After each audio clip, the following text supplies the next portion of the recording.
Your Day X World War III update. If you love to think critically about geopolitical matters, then congratulations, you've come to the right place. If you don't, I'm sure there's a tribalistic echo chamber out there for you to politically banter in somewhere far away from here. What we try to do on this channel is keep you apprised of all of the geopolitical turmoil that's unfolded in the last 24 hours and then spit out some wild-eyed speculation at the end.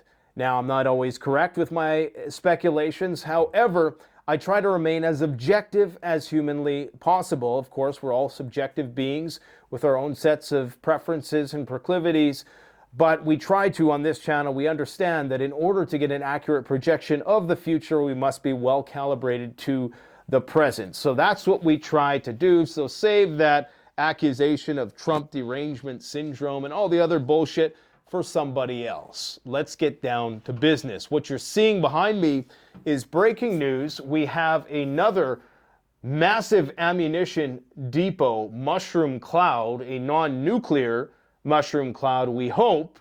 There may well have been some nuclear components stored at this ammunition depot.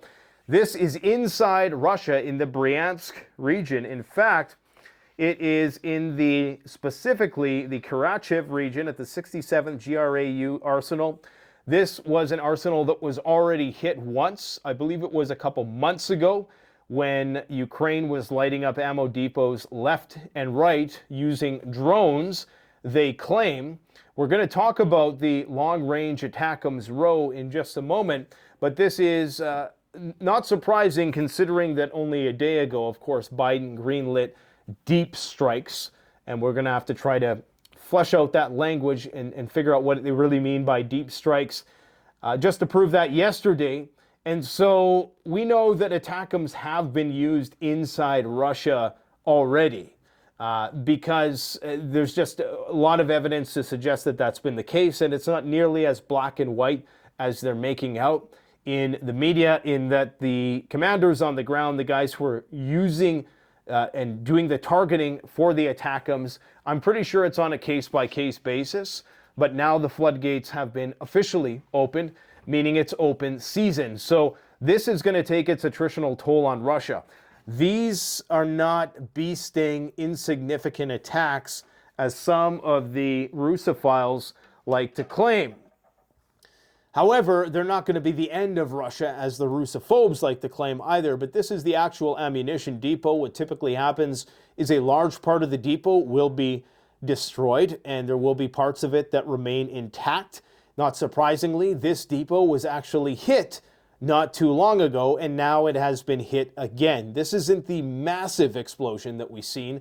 However, because we only have a 6-second video, we can't quite see the scale of this, but it does look massive. Obviously, there could be some rocket fuel that is going up in flames there.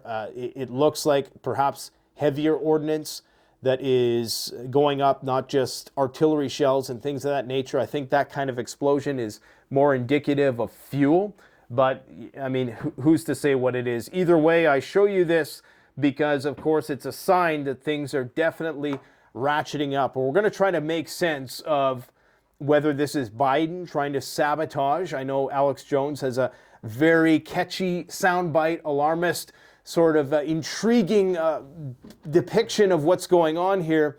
I don't think it's that cut and dry, as just the Biden administration is trying to start World War III before Trump enters into office. There's probably a little bit of truth to that, but I think there's a lot of higher level collusion than people want to admit between Trump's transition team and the Biden transition team. And evidence of that, in fact, is some statements by Mike Waltz today that were completely misquoted and taken out of context. And I'm going to get into all those details in just a moment, okay? But before we do that, I want to quickly talk about this. And I mean quickly, like 1 or 2 minutes. This guy right here is Mohammad Javad Larijani, and he is the Ayatollah Khomeini's top advisor in Iran. This is the top guy. So if this guy says something, that means you can pretty much think that the Ayatollah is synchronized in his point of view. Okay, he's not going to say anything that's going to have him killed. He said that Iran can achieve nuclear deterrence in 24 hours. 24 hours. Remember those earlier reports earlier in the year where United States nuclear weapons specialists were predicting that Iran could have such and such amount of nuclear weapons within a few days? Now Iran itself, from the Ayatollah's mouthpiece, is saying that they can have a nuclear weapon in 24 hours. Whereas they thought, or that he claimed, and this is the exact quote, our enemies predicted that it would take us 48 hours, but it's actually going to take us 24. Now think about what that means. That essentially means that they would already have to have all of the uranium enriched to a sufficient degree that they could put all those components together within 24 hours to make a bomb, and to put that bomb on a tried and tested weapons delivery platform like a ballistic missile that they've been testing. Mysteriously, in the last few weeks, there's been several sightings of what appear to be ballistic missiles, possibly ICBMs, being tested in the skies of Iran. Anyways, so what they're saying is that because in order to have deterrence, it's not enough just to have one bomb. Deterrence means, to really have legit deterrence, you have to have several nuclear weapons, and you have to have the ability, the tried and tested ability, to use those nuclear weapons in combat. That's the only way you get deterrence. If Iran came out today and said, hey, we made one nuke, that would be the worst thing they could possibly do, because of course the United States and Israel would say, okay, we could probably absorb one if they can even get it off the ground and even get it to trigger to work and to detonate it where they want it. So they have to come out, they need to come out in full. And if they're saying they can have a deterrence in 24 hours, let's face it, they're saying that they already have nuclear weapons. So this could be a sufficient countervailing force that might actually prevent Israel and the United States from retaliating after Iran does its long-anticipated True Promise 3. Now, there was a very big attack, well, relatively speaking, I mean, as far as it goes, compared to what's happening in Lebanon, the attack in Tel Aviv today was nothing. It was just crumbs. But this was fairly substantial because, of course, it did lead to several casualties, caused a lot of people to question whether or not the effectiveness of the Iron Dome, whether or not it's still working as it's supposed to, because, of course, Hezbollah is now starting to ramp things up and fire more longer range and more sophisticated weapon systems. So what they're doing today now, Hochstein is there. He's a guy who always tries to broker peace deals in the Middle East, and every time he goes there, they say that there's going to be a ceasefire, and then the price of oil goes up, and then he leaves, and then the war intensifies. Well, that's the exact same thing that's going to happen today, because the demands on both sides are not going to be met, even though both sides are saying that they agree.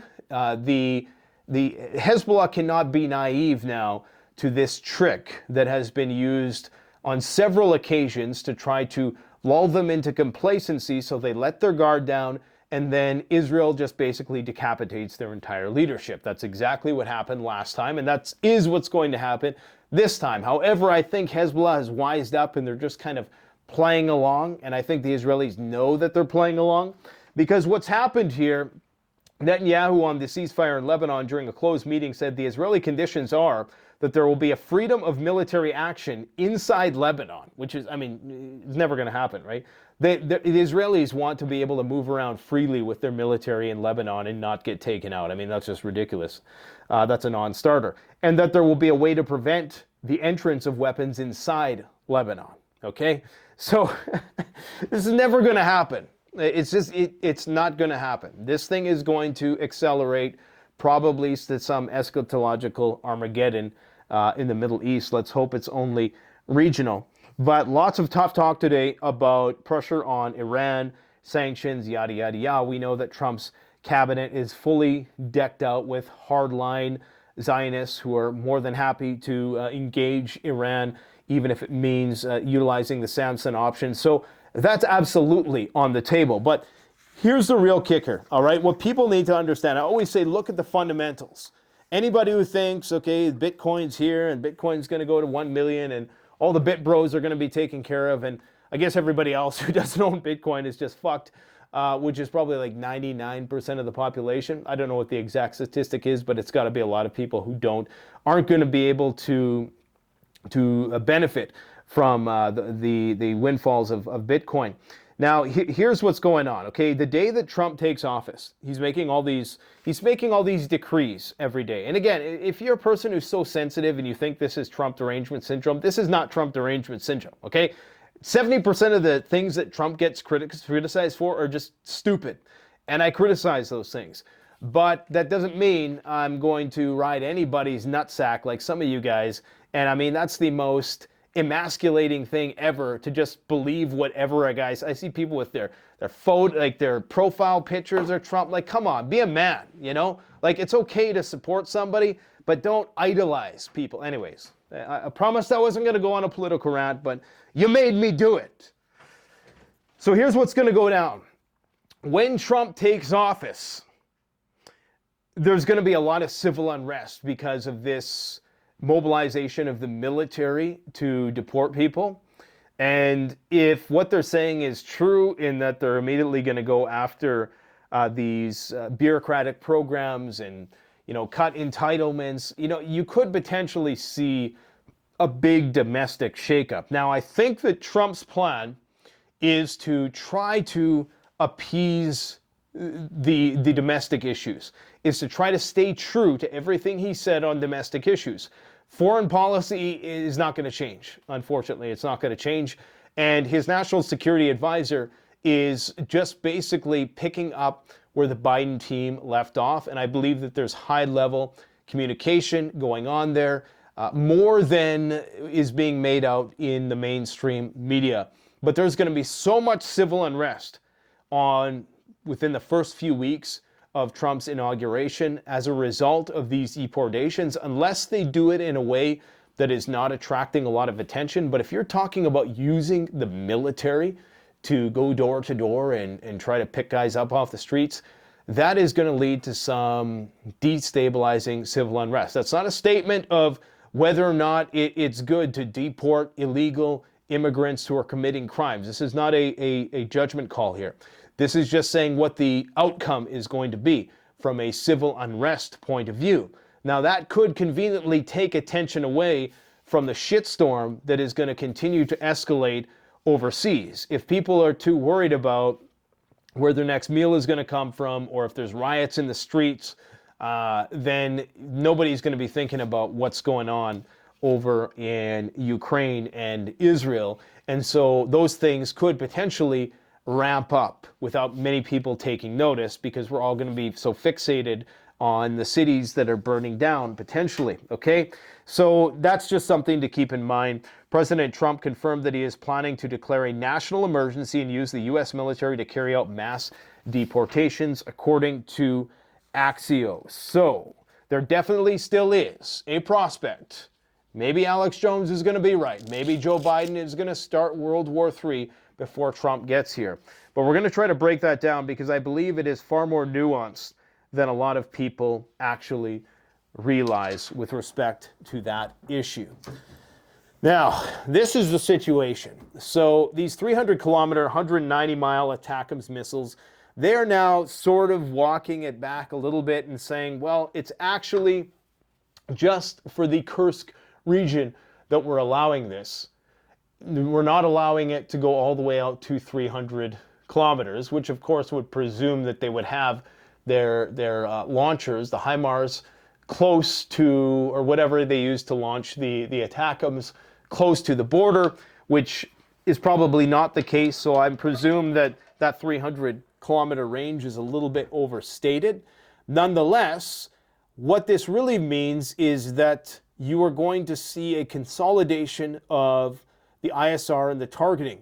So Ukraine, in fact, has their own homegrown ballistic missile systems that they're going to be able to leverage in order to do these deep strikes. And I'm certain that these are going to somehow map on to the current targeting systems that they have. So they've reported increased production of these long-range missiles, these Neptune cruise missiles that have been upgraded to hit targets at long distances. I don't know the exact range of these, but I think it's around like 500 miles. Plus they have the long-range drones. I believe they're also working on another long-range ballistic missile. And of course, so what it means that NATO is participating in this conflict in a capacity that now, if Ukraine creates their own homegrown weapons, they can use that in conjunction with the American military support that's on the ground that is providing them this type of information. Now, you know, this might just be, again, a last-ditch Hail Mary to try to keep Ukraine from collapsing while keeping Russia on the back foot, just time releasing the aid so they're constantly straddling that line where they're not going too far. They're defeating Russia economically, and they're attriting Russia, but not to an extent that Russia feels that it's existential to then trigger a Russian attack against NATO assets within the region, which of course would be a vertical escalation and would quickly likely evolve to the nuclear level. So this is that missile system I was telling you about. This is what the Ukrainians are working on.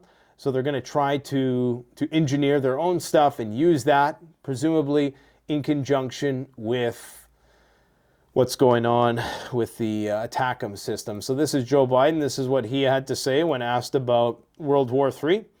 He said, I'm going to the jungle, the Amazon jungle, and I'm going to do some ayahuasca. Going to learn more about myself in these last days. Why not?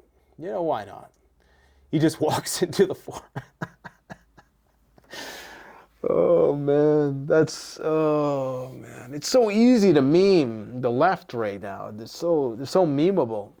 I watched an excellent heavy metal compilation of people expressing their grievances about the Trump victory set to heavy metal music. That was interesting. We're going to talk about Europe preparing for war, but I quickly want to address this because there's some fake news going around. I've told you guys that Mike Waltz's position on utilizing these long-range weapons inside Ukraine was, in fact, harmonious with the Biden administration's policies, okay? So I'm going to see if I can find you the exact quote here. I've read this quote a couple times now, but it bears repeating. So this is a report by RT. This is Trump's new national security advisor. RT is making it out like Mike Waltz has now changed his tune and is no longer in support of these removing of restrictions of Ukraine to do these strikes inside Russia. But that is far from the truth. So you notice how the article is written. Trump security chief nominee blasts Biden-Ukraine missile escalation. Blast is a very bombastic term that should not have been used. Allowing Kiev to use U.S.-supplied long-range weapons against Russia will only escalate the conflict that President-elect Donald Trump is trying to end, the incoming White House National Security Advisor Mike Waltz has said. No, he didn't say that. This is exactly what he said. It's another step up the escalation ladder, Waltz told Fox News host Kilmede, and nobody knows where this is going. That's not a condemnation, by the way, that's just a observation. North Korea is unleashing ballistic missiles, so right there, he bought into the idea that North Korea is, in fact, fighting in the Kursk region, which is still a subject of debate, but let's presume it is the case. Artillery, now tens of thousands of soldiers. They're now saying it's up to 100,000 North Korean soldiers, which seems crazy, but hey.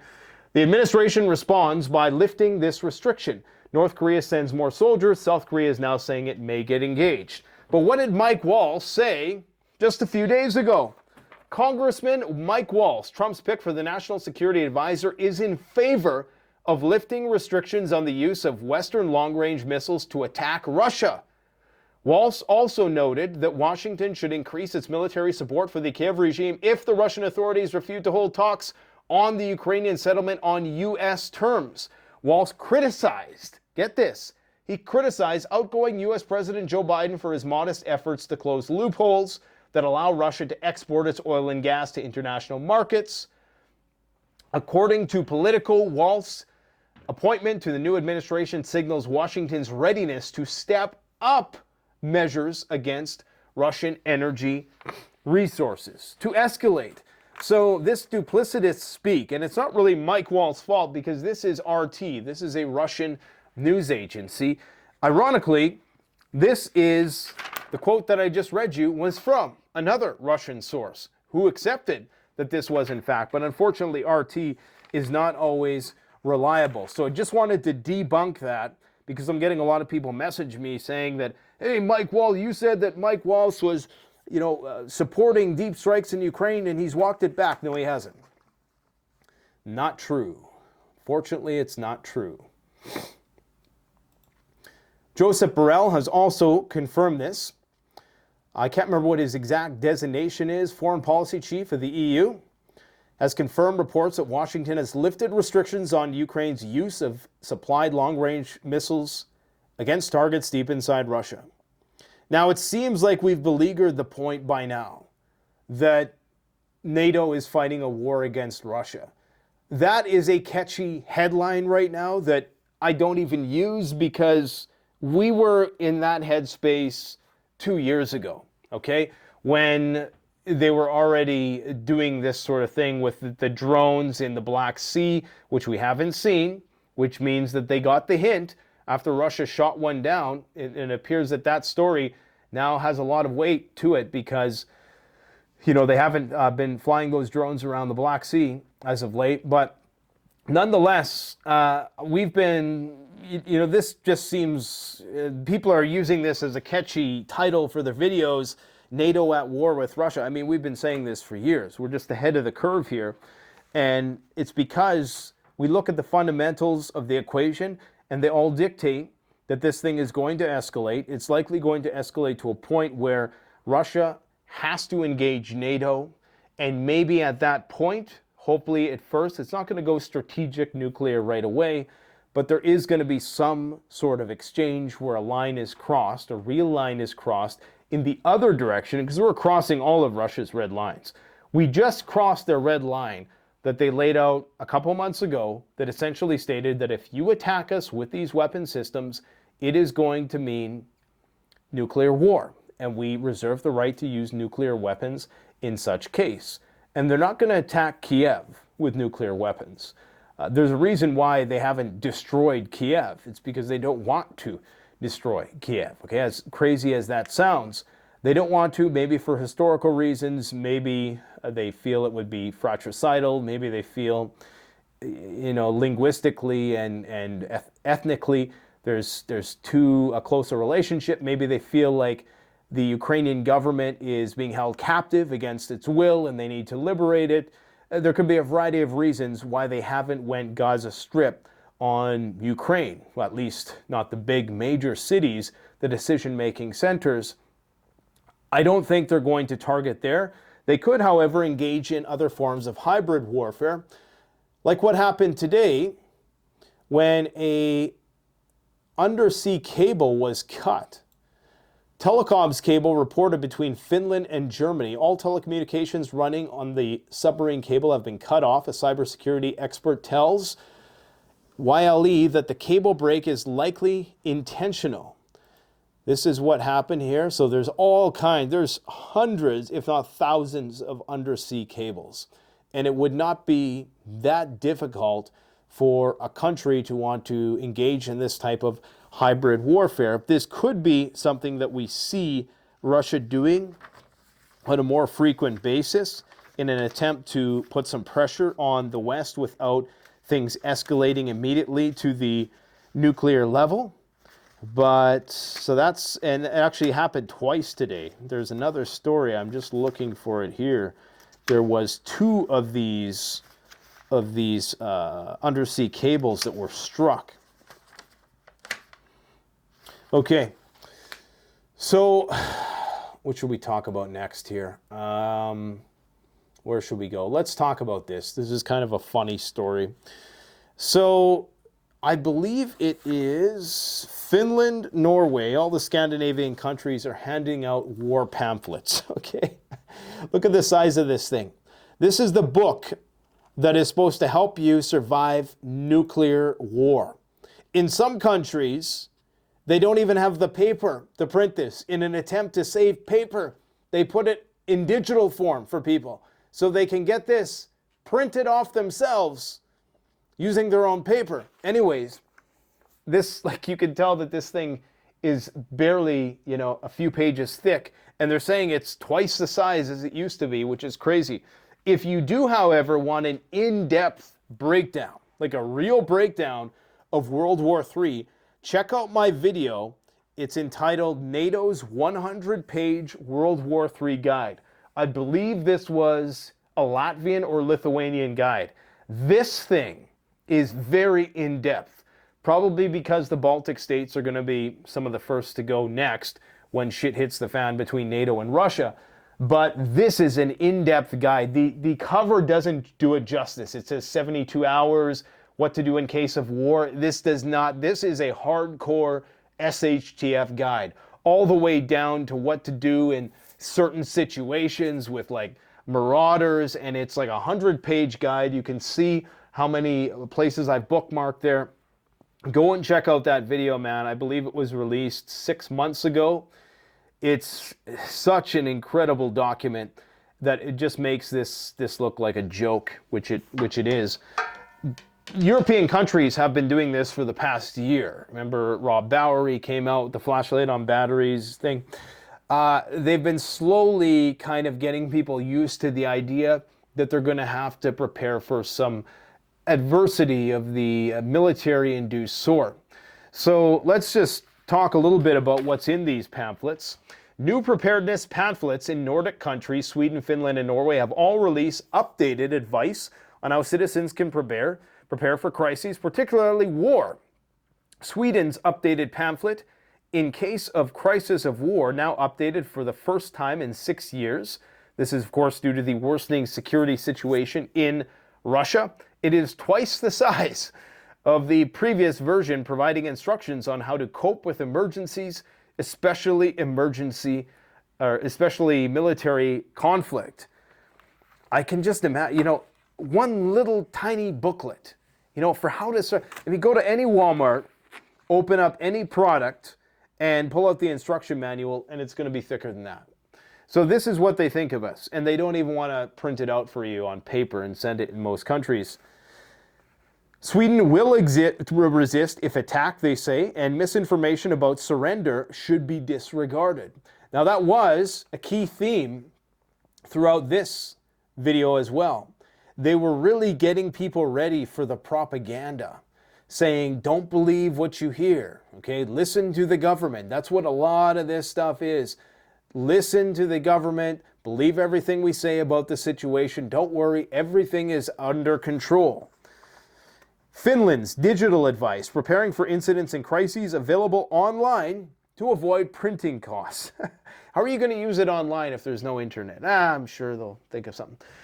Details on Finland's readiness for self-defense and how to survive without power in harsh winter conditions. Now, Finland is a much more prepared society. Sweden as well, I think. I think there's a lot of bunkers there, and there's a lot of culture of preparedness, and they'll probably fare better than, you know, mainland Europe would, like France and Germany and all those places. I mean, it's just going to be foobar down there. Checklist includes iodine tablets, easy to cook food, pet food, and backup power sources. All the usual stuff. Norway's preparedness pamphlet. 2.2 million copies sent to Norwegian households. Focus is to prepare citizens for extreme weather, war, and other threats. Checklists includes all the same: medicines, survival gear, iodine tablets. And like I said yesterday, guys, if this Trump trade war thing ramps up, these Black Friday deals that you're about to see this year may be a thing of the past. So if something seems really good, then just capitalize on it while you can, because again, once those goods stop traversing the ocean because it's too expensive to do so, and we don't have the industrial means to make them here yet, It's going to be very expensive and very hard to come by. Denmark's advice: emergency preparedness, particularly for water, food, medicine for a 3-day crisis. They were sent emails to Danish adults during the summer. That's how they prepared. They sent you an email. Imagine getting an email. Yeah, you probably should prepare for World War III. Sweden's pamphlet has existed since World War II and was updated during the Cold War. Finland maintains a strong defense posture due to its proximity to Russia, whereas Sweden has recently reinvigorated its defense systems, particularly after joining Nato. The public response to this was that some people, like the Swedish economist Ingemar Gustafsson, are less concerned but appreciate the information. Others, such as Finnish-born Melissa Eve Asjusmaski, feel uncertain about what to do in case of war, especially with a family in Finland. So there are a lot of people who are oblivious to this, and this is something we have to appreciate. Despite COVID and everything that's happened, there's probably still 50% of NPCs walking around out there who just think like the water comes from some magical place made by the government. They don't realize it comes from nature. They don't know where the food comes from. They don't know where the stuff in their toilet goes, and they're going to be completely hopeless when the shit hits the fan. So those people we got to reach out to. We got to get them this information because we know these guys really don't give a shit. They're all about maintaining continuity of government, law and order, so the government can reassert itself and they can maintain the status quo post-SHTF. Practical concerns. There are concerns about how to store supplies, particularly living in small spaces. You can store a lot of stuff in a small space, okay? When I first started prepping, I filled a closet with, it had to be like 6 months worth of food. You can stack a lot of stuff in a small closet, okay? Sweden and Finland's security strategies have evolved after Russia's actions in Ukraine, yada, yada, yada. All right, so that's what's going down in Europe. They are preparing for the schnitzel to hit the fitzel. Go and watch this video where we talk about all the details, and you can download that actual document. The document is posted in the description below. Germany is going to be sending 4,000 mini Taurus AI drones to Ukraine. These apparently are immune to GPS interference because they use an AI topography technology, which essentially has a bunch of data from a satellite, and it's using that to navigate to its destination. It uses AI to try to figure out where it is in the environment on the basis of all its sensors. So it's pretty interesting tech, somewhat immune to GPS jamming. I'm not sure if it's immune to electronic warfare entirely, but I presume that if it is, this is just going to be one more thorn in the side of Russia, who's trying to get a handle on this situation.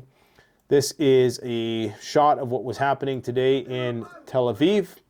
So this, I guess, was one of those events that was rare because you typically don't see this even in this war. So the fact that they're saying Hezbollah is getting its ass kicked and only now are we seeing the missiles, the Fatah missiles starting to hit Tel Aviv is quite telling that Israel is lying about what exactly is happening and the extent to which Hezbollah is on the back foot. This is a commander of the Iranian missile forces, and here's what he has to say. He says, "We are now employing the S-300 and S-400 systems, so why did," and then this interviewer interrupts him here. He says, "Wait, S-300 and S-400? Because, of course, S-400 is not confirmed to be in Iran just yet." And he says, yes, no. So people have made a meme of that. So Iran has S-400 and probably nuclear weapons as well.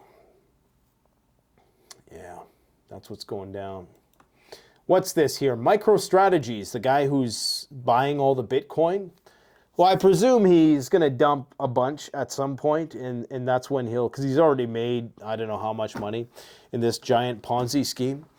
MicroStrategy is, I think this is a comparison to the Buffett indicator. It's as high as it was at the dot-com bubble. So just another telltale sign that we're approaching collapse.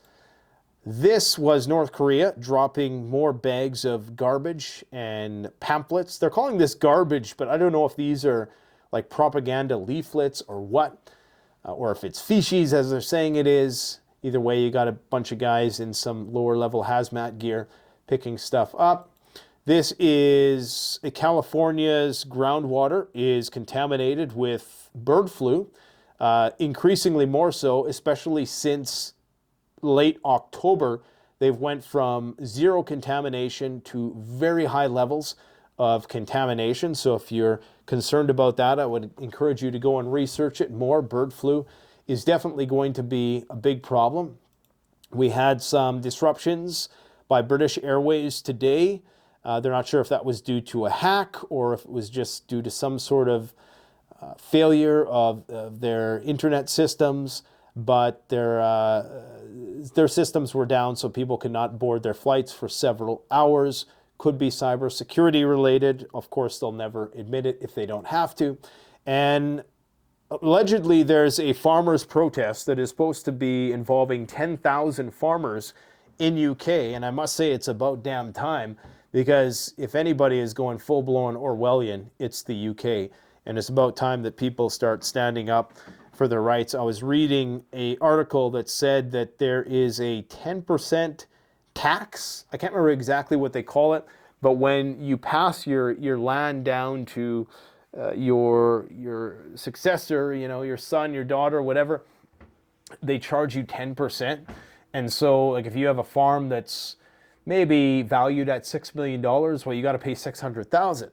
Well, of course, it's going to take you many years to pay off that $600,000 unless you sell some of the land. Of course, a big corporation is going to come in and buy up the land, right? So people are starting to get upset with this, and you know, this is good. So let's see what happens. Maybe they have their own equivalent of a truckers' revolution there in the UK, and I fully support that 110%. Unless it gets violent, then don't cancel me.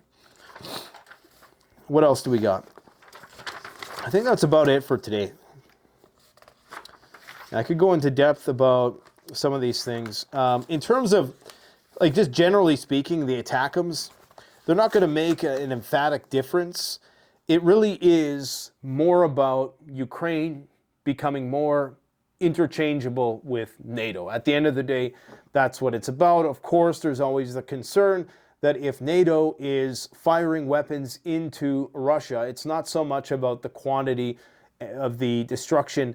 It's more about the fact that, number one, they must interpret that there could possibly be nuclear weapons on these deployment systems, even though I don't think there is nuclear Atacms. I think there's nuclear JASMs missiles, which Ukraine doesn't have yet. And I'm sure there's other short to medium range nuclear options in the U.S. arsenal that Russia must presume that's what's coming at them, even though it's probably very unlikely that that's going to be the case. Nonetheless, that's a point of contention. And so I think that this is really primarily about keeping the conflict in some level of stasis without overly empowering the Ukrainians, giving them enough just to redress their battlefield losses and keep the Russians at bay, maintain a negotiating position until post-January 20th. But I do think that there is collusion between the Trump administration, more so than a lot of people would like to admit, and that is evidenced with Mike Waltz statements where he ambiguously talks about this whole enabling of the Ukrainians to do deep strikes, even though he's a supporter of it just a few days ago. Either way, he's duplicitous or, you know, he's being ambiguous. Either way, you're seeing that foreign policy in the United States, let's face it, at the end of the day, they're all Americans, right? So all the politicians are Americans. And this is what people need to understand. It's not like there's American interests in general that both sides, bipartisan, are going to agree to, whether we like to think so or not. And when it comes down to it, we may well see the Biden administration overstep its boundaries and provoke the Russians to such an extent that this thing accelerates before Trump takes office. And maybe Alex Jones will be right, and Biden will declare martial law, and that'll be the end of it. And there will be no peaceful transfer of power. Who knows?